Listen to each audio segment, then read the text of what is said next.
lorsqu'on est dans une crise qui est en réalité une crise politique, c'est pas les forces de l'ordre qui peuvent régler le sujet. C'est un témoignage rare, celui de l'ancien préfet de police de Paris, Michel Delpech. Lui qui était aux commandes des forces de l'ordre dans la capitale au début du mouvement des Gilets jaunes, a depuis exprimé son regret face aux multiples blessés graves causés lors du mouvement.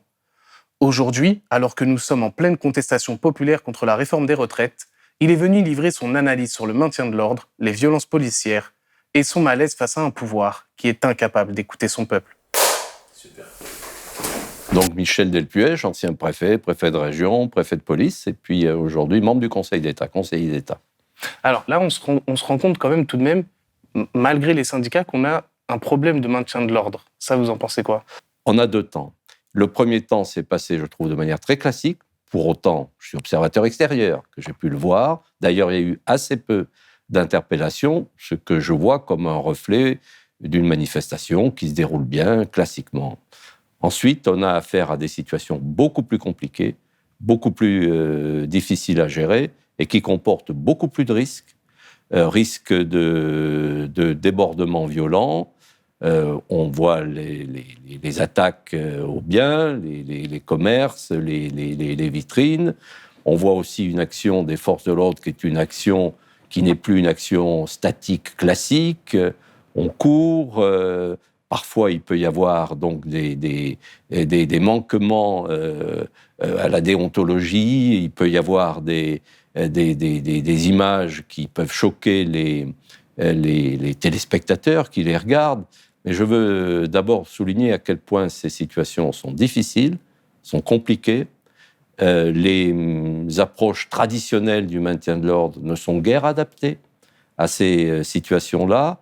Et hier soir, 23 mars, d'après ce que j'ai vu dans la presse, il y a eu des blessés du côté des forces de l'ordre. Et je veux dire sur ces sujets qu'il faut faire preuve d'humilité quand on a eu les responsabilités qui sont les miennes, redire mon soutien aux forces de l'ordre, le message aux blessés, et redire ma conviction profonde que plus que jamais, il faut s'accrocher au cadre juridique républicain du droit de manifester.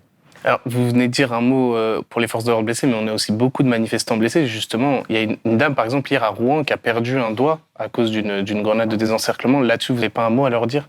C'est pareil pour les blessés qui sont victimes de l'action des forces de l'ordre. Personne ne souhaite. Vous savez, j'ai eu à affronter cela lorsque j'étais préfet de police pendant la crise des Gilets jaunes. C'est jamais de gaieté de cœur qu'on apprend ou que parfois on voit en suivant la gestion des mouvements, un manifestant être blessé parce qu'il aura ramassé une grenade et qu'elle lui aura éclaté dans la main au moment où il voulait la relancer sur les forces de l'ordre.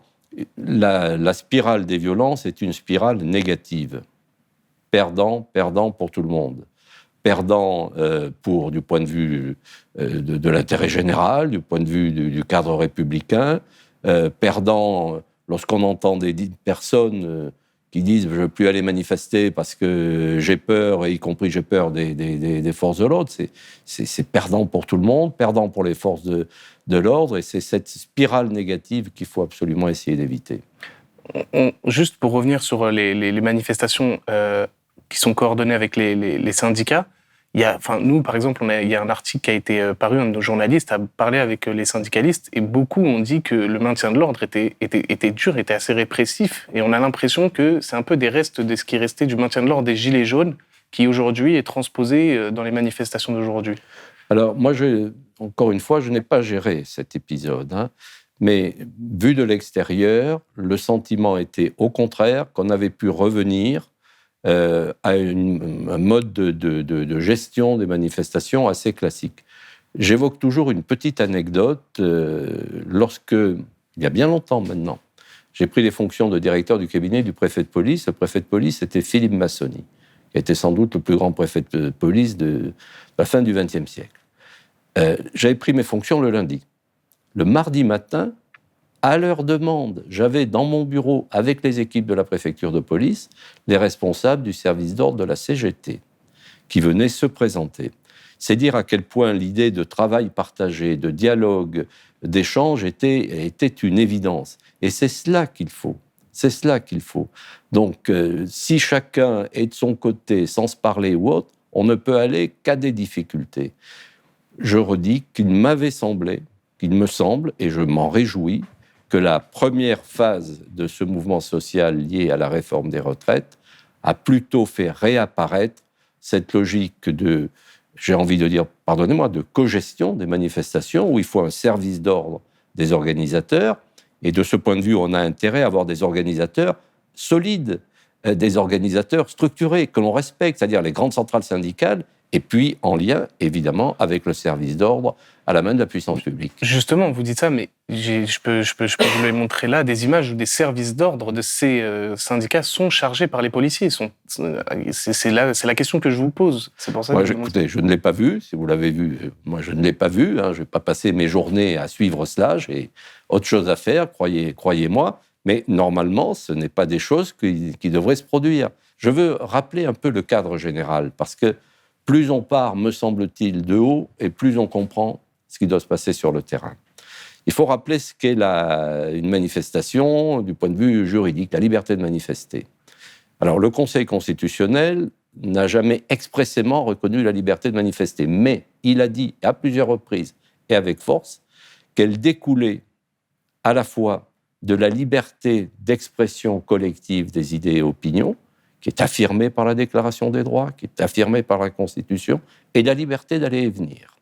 Donc c'est un objectif constitutionnel que la liberté de manifestation. Le Conseil rappelle en même temps que le maintien de l'ordre, la protection des biens et des personnes est tout autant un objectif de valeur constitutionnelle. Donc il faut toujours veiller à l'équilibre entre ces deux plateaux de la balance. La difficulté qui se rencontre parfois, c'est les manifestations non déclarées et qui se déroulent. Là, c'est un sujet juridiquement assez complexe. Si ce regroupement non déclaré trouble l'ordre public, menace l'ordre public, c'est les règles complexes au demeurant du droit des attroupements qui peuvent s'appliquer. Les attroupements sont réprimés assez sévèrement. En pratique, il y a assez peu de poursuites, mais malheureusement ou heureusement, enfin, des manifestations non déclarées, c'est assez fréquent. Je peux dire aussi, comme ancien préfet, qu'autant la pratique du droit de manifester, je dis bien du droit de manifester, quelque chose d'assez fort à Paris, à la préfecture de police en particulier, autant en province parfois, les déclarations sont rares et la pratique n'est guère entrée dans les mœurs. Donc quand Gérald Darmanin, ministre de l'Intérieur, dit que le fait de participer à une manifestation est illégal et que ça mérite une interpellation, il se trompe selon vous ? Alors, le cadre juridique est en réalité complexe. Quand un regroupement, une manifestation spontanée se met en place, le cadre juridique applicable, mais qui est un cadre complexe, subtil, c'est le cadre des attroupements. Mais qu'est-ce qu'un attroupement ? C'est un rassemblement de personnes qui troublent l'ordre public. Donc tout est affaire d'appréciation. Et à ce moment-là, on peut jouer sur ce terrain. Il est juridiquement très difficile, il y a assez peu de poursuites, mais en tout cas, le cadre existe. Après, vous évoquez autre chose. Ce sont les contrôles et les interpellations qui peuvent avoir lieu en amont d'une manifestation. Tout cela, en amont d'une manifestation, se passe sous l'autorité du parquet. Ma pratique, et notamment ma pratique de préfet de police, et en particulier pendant l'épisode des Gilets jaunes, c'était toujours d'avoir en amont un cadrage très précis avec le procureur de la République de Paris pour bien définir le cadre juridique qui permettait, sous son autorité, de mener des contrôles d'identité et, le cas échéant, d'interpeller si la personne était munie, par exemple, d'une arme par destination. Tout cela doit être parfaitement cadré, calé par le parquet. C'est sous l'autorité du parquet que ces interpellations et ces contrôles peuvent se faire. Et c'est à lui de définir la limite. On enlève les masques, tout ça. Allez, on enlève. La protection, c'est bon. Enlève tout ça, enlève. Mais justement, est-ce que vous considérez que des lunettes de piscine ou des masques pour se protéger des lacrymos sont des armes et que cela puisse impliquer des gardes à vue ? Ça, c'est une appréciation que doit faire le parquet. Ça peut être un indice, qu'on a des personnes qui veulent se mêler à une situation violente. Mais elles vous diront, attendez, moi je mets des lunettes pour me protéger des gaz lacrymogènes des forces de l'ordre. Donc c'est très subtil, c'est à l'appréciation du parquet, et c'est ensuite, lorsque l'interpellation et le procès-verbal a eu lieu, que le parquet donnera suite ou donnera pas suite, en disant l'infraction est caractérisée ou pas. La pratique que j'ai eue, c'était de retenir des éléments qui étaient beaucoup plus évidents, et notamment le fait d'être porteur d'armes par destination. Ça peut être des bâtons, ça peut être des objets contondants de toutes sortes. Ça, à coup sûr, un cadre juridique est possible, sous l'autorité du parquet, pour interpeller les gens sur ce terrain-là. Encore une fois, on est sur des terrains subtils, tout est affaire de circonstances, mais pour que ça marche bien, il faut effectivement un lien très étroit entre l'autorité de police administrative, le préfet, l'autorité de police judiciaire, le parquet, pour que le continuum fonctionne bien. Mais le fait d'interpeller en amont des manifestations n'est pas en soi choquant. Je peux même dire que c'est sans doute souhaitable si on le fait de manière ciblée. C'est-à-dire si c'est une façon d'écarter les gens qui viennent dans les manifestations uniquement pour en découdre et pour casser, confère les Black Blocs. Justement, en parlant de subtilité, vous trouvez que le ministre de l'Intérieur en fait preuve en ce moment, et est-ce qu'il n'est pas en train de jeter de l'huile sur le feu ? Écoutez, moi je ne l'ai pas entendu et je ne passe pas encore mon temps à regarder ça comme ancien préfet de police et ancien préfet tout court. Tout ce que je peux dire, c'est qu'il faut rester sur un cadre légal, républicain. Ce que je peux dire aussi, c'est que les choses sont difficiles. Il faut comprendre qu'elles sont difficiles pour les forces de l'ordre. Les journées sont longues, les vacations sont longues. Et plus les vacations sont longues, plus les risques sont grands. Parce que les hommes ou les femmes sont fatigués et les risques sont toujours plus grands en fin de parcours, en fin de manifestation, qu'au début. Et c'est pourquoi je me permets de profiter de cette tribune pour leur redire mon soutien et ma proximité, ce qui ne veut pas dire qu'il faut tout couvrir. Quand il y a des fautes, quand il y a des dérapages, le devoir de l'autorité, soit le préfet, soit le ministre, c'est de saisir l'inspection générale de la police nationale pour établir la vérité des faits, en tirer les conséquences si nécessaire, à la fois au plan disciplinaire, si c'est nécessaire, en tout cas au plan administratif, et éventuellement au plan pénal. Justement, vous parliez des forces de l'ordre. Je veux juste vous montrer cette vidéo. Mettez le son, n'hésitez pas.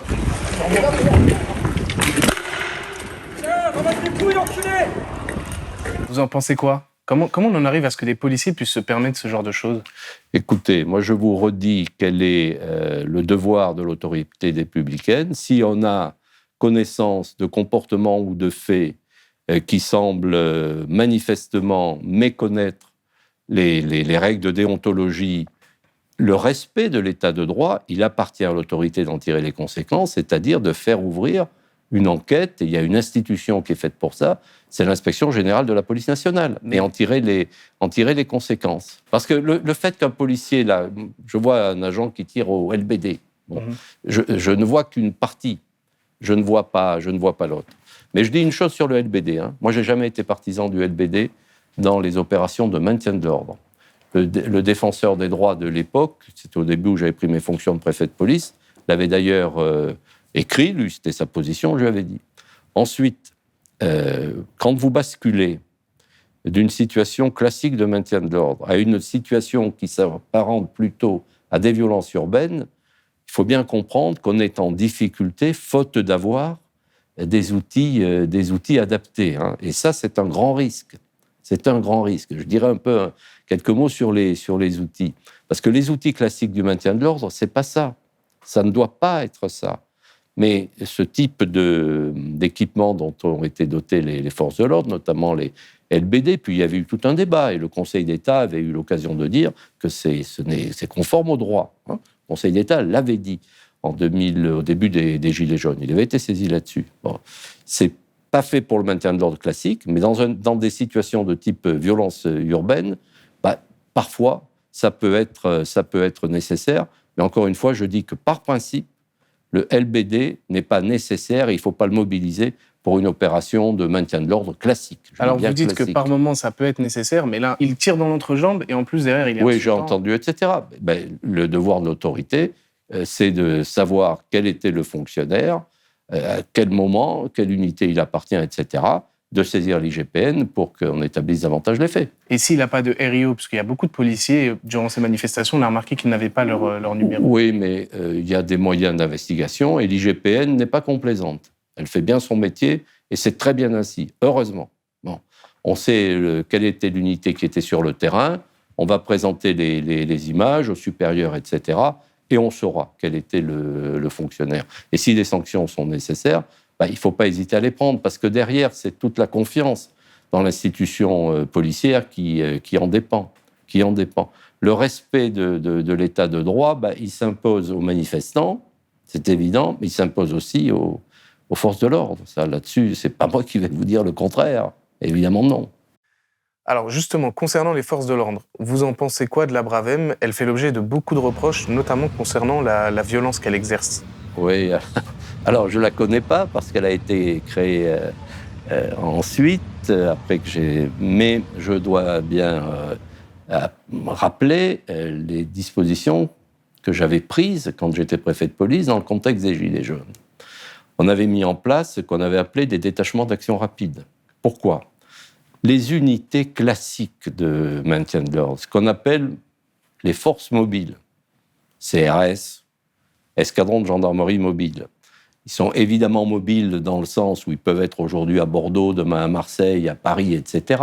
Mais quand ils sont sur le terrain, c'est plutôt des forces qui sont plutôt statiques, lourdes, et qui doivent tenir des points ou avancer en ordre serré, etc. Quand vous avez des exactions qui se passent en périphérie, avec des petits groupes qui attaquent un magasin, qui attaquent une banque, non pas pour enlever le distributeur, mais pour casser la vitrine parce que c'est la banque, etc., ou un McDonald's. Il faut avoir des équipes qui soient légères, rapides et qui puissent se mobiliser. Mon dispositif, c'était quadrillage, mobilité, réactivité. Et ces détachements d'action rapide y contribuaient. Ils étaient sous l'autorité du directeur de la sécurité de proximité de l'agglomération parisienne, qui est en charge le petit judiciaire, on va dire, qui est en charge la sécurité publique au quotidien. Donc moi, je revendique avoir mis cela en place. Je ne sais pas ensuite ce que c'est devenu, mais ce besoin en périphérie de moyens d'intervention rapide qui ne soient pas, pardonnez-moi l'expression, scotchés, est absolument nécessaire quand on a des événements de la sorte. Distinguons bien l'encadrement d'un cortège qui part, mettons, de la place de la République, qui va à la place de la Nation, qui est paisible. Toutes ces unités elles peuvent être prépositionnées, mais au loin. Et puis elles interviendront si, à la fin, il y a des difficultés. Ce n'est pas elles qui doivent encadrer le cortège. Ça, je ne le pense pas, en tout cas. Mais quand les choses, en fin de manifestation, deviennent d'une autre nature, c'est ce que je veux essayer de bien vous expliquer, les moyens classiques ne sont plus opérants. Je voudrais dire quelques mots sur les moyens, si vous permettez. Il y a du juridique, et je pense qu'il faudrait aussi faire mieux en technologique. Du juridique, il y a quelques avancées qui ont été faites en avril 2019, dans le contexte des Gilets jaunes, avec une loi, avec le décret, qui ont permis de créer, par exemple, le délit de participation à une manifestation en ayant le visage couvert. Ça vise quoi ? Ça vise la possibilité d'interpeller de ce chef un black bloc. Est-ce que c'est facile à mettre en œuvre ? Je ne sais pas, je pense que c'est compliqué, mais en tout cas, le cadre juridique existe. De même, on a renforcé les possibilités données au procureur de la République, c'est-à-dire à l'autorité judiciaire, de donner des réquisitions, c'est ce que j'évoquais tout à l'heure, pour certains types de contrôles, ou le constat de certaines contraventions ou délits en amont de la manifestation, ce qui est bien aussi. Comment vous expliquez tout ce que vous me dites là, et en défense, bien sûr, du maintien de l'ordre à la française, etc., qu'il y ait une telle dissonance entre vous, ce que vous me dites, et ce que peuvent ressentir les manifestants qui, eux, vont catégoriser la police aujourd'hui française, durant les manifestations, de violente. C'est-à-dire, notamment, la Brave M, elle cristallise beaucoup de reproches, de faits violents. Et vous me parlez d'interpeller les casseurs, ce que j'entends tout à fait, mais par exemple, hier, on les a estimés environ à 1500. Et il y avait 3 millions de personnes dans la rue, selon les syndicats, 1 million selon le ministère. Comment se fait-il que toutes ces personnes-là, en fait, payent le prix de ce maintien de l'ordre répressif. Si vous voulez, c'est ça ma question. Comment on en arrive là? Oui, mais j'entends ce que vous dites. Mais le sujet à traiter, pour moi, c'est les violences. Ce pas les manifestants, c'est les violences. Et précisément, il faut pouvoir cibler sur les individus violents et qui, délibérément, viennent participer à des manifestations, à des événements, de manière plus large, qui leur servent de vecteurs. Et vous avez raison, leur nombre n'est pas si considérable que cela si on le rapporte au total de la manifestation. D'après ce que j'ai lu, je crois que le 23 mars, il y avait à peu près 1500 Black Blocs, alors qu'il me semble qu'on a compté plus de 100 000 manifestants à Paris. Je garde le souvenir du 1er mai 2018, où il y avait 1400 Black Blocs, ce qui était beaucoup. Il y avait un groupe de manifestants classiques encadré de 30 000 par les syndicats, un autre de 15 000. Mais à chaque fois, si on rapporte au total, ça ne fait pas énorme. Et c'est cela qu'il faut cibler. C'est ces fauteurs de violence qu'il faut cibler. De ce point de vue, c'est vrai que de courir dans la rue pour disperser un mouvement et puis ensuite aller arrêter le dernier qui courait moins vite, qui est tombé, c'est pas ça qui est nécessaire. Mais j'accable pas non plus les forces de l'ordre qui sont là sur le terrain, etc. Mais c'est pas ça qu'on demande. Mais il y a besoin d'un ciblage sur les phénomènes violents. Ça, j'en suis profondément convaincu, parce que sinon, si on n'est pas capable juridiquement et avec tous les outils que la loi permettrait, y compris ces outils technologiques pour exploiter les images de manière intelligente, si on n'est pas capable de cibler ces individus pour, au contraire, ou en même temps, respecter la liberté des autres, on mélange tout, et c'est ce que j'appelle la spirale négative dans laquelle, moi, je souhaite qu'on évite de tomber.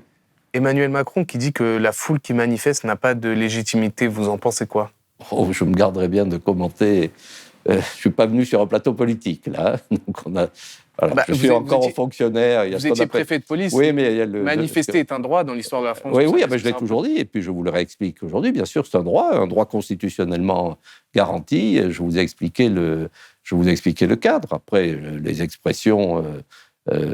moi, la foule, quand j'entends la foule, j'entends la chanson d'Édith Piaf, vous voyez, mais c'est peut-être ma génération. Mais c'est vrai que la souveraineté, c'est la souveraineté populaire. La foule fait partie du peuple. Quand on dit il y a une foule extraordinaire pour acclamer tel personnage qui revient d'une grande victoire ou autre, la foule pour acclamer l'équipe de France qui a gagné la Coupe du Monde, c'est la foule, c'est le peuple aussi. Donc je ne sais pas qu'est-ce qu'on met derrière les mots. Quel regard vous portez sur le climat social actuel?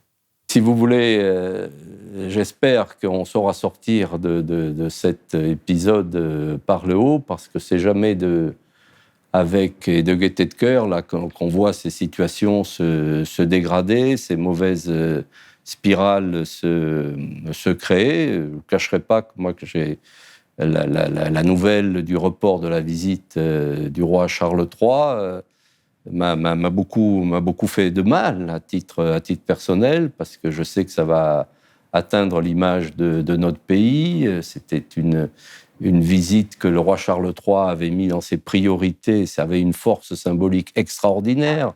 Après le Brexit, ça renvoie à l'histoire commune de nos deux nations, qui sont des deux nations sœurs. Donc, il y a un moment, en tout cas, où ce dont je suis profondément convaincu par expérience et à travers le temps, lorsqu'on est dans une vraie difficulté, une crise qui est en réalité une crise politique, c'est pas les forces de l'ordre qui peuvent régler le sujet. Ça a été montré des quantités de fois dans l'histoire du pays, on en sort autrement. Le meilleur exemple, c'est 1968. On est sorti de la crise de 1968 par les accords dits de Grenelle, Georges Pompidou, Premier ministre, Jacques Chirac qui était sur les affaires sociales, et en face des grands personnages du monde syndical, André Bergeron et d'autres, c'est le premier nom qui me vient à l'esprit. Donc il faut souhaiter que l'apaisement se fasse. Bien sûr, on n'est pas heureux quand quand on voit ces images qui donnent de notre pays vraiment un visage qui est très négatif. Et j'ai connu ça aussi, vous savez, pendant l'épisode des Gilets jaunes, donc je suis d'autant plus à l'aise pour le dire, hein. Quand l'Arc de Triomphe a été saccagé, le préfet de police, il n'était pas très joyeux. Vous vous en doutez bien.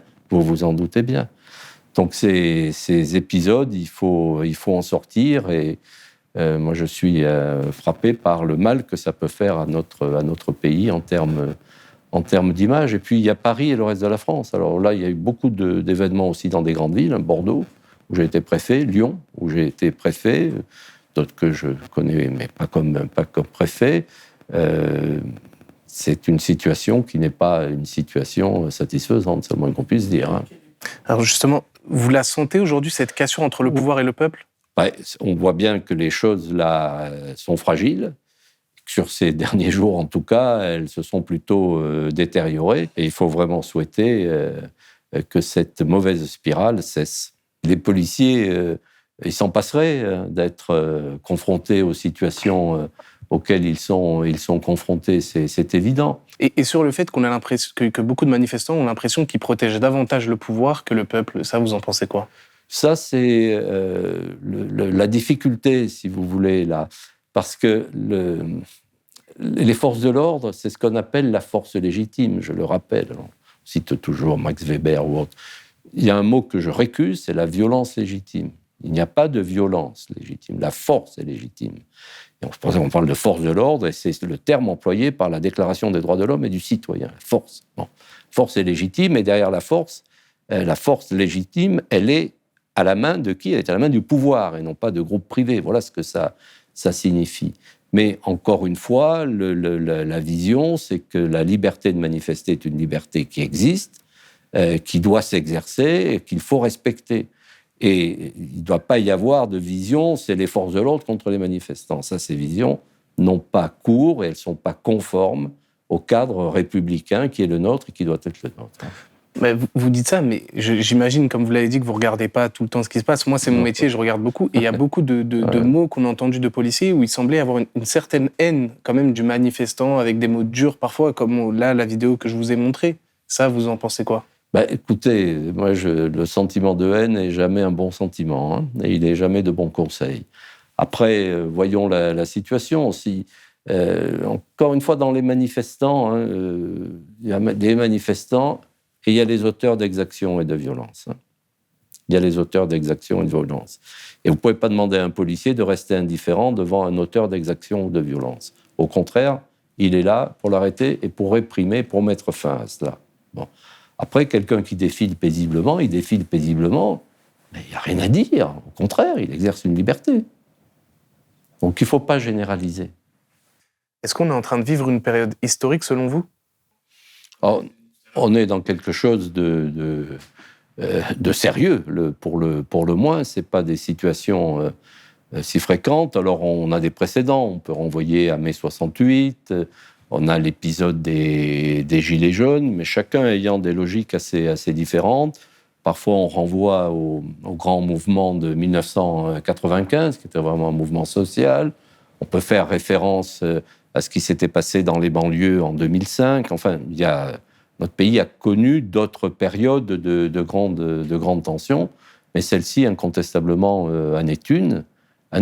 Et de ce point de vue, elle est sérieuse, elle est pour le moins sérieuse. C'est comme ça que je la qualifierais. C'est pas un événement secondaire, à la fois au plan interne, et puis je le dis aussi au plan diplomatique, en termes d'image de notre pays et de l'image qu'il donne de lui. Vous en avez connu des crises politiques. Dans ces manifestations, comment vous expliquez que Macron soit autant la cible de critiques ? Moi, je n'aime pas aller sur le terrain politique. Je suis haut fonctionnaire, tenu au devoir de réserve.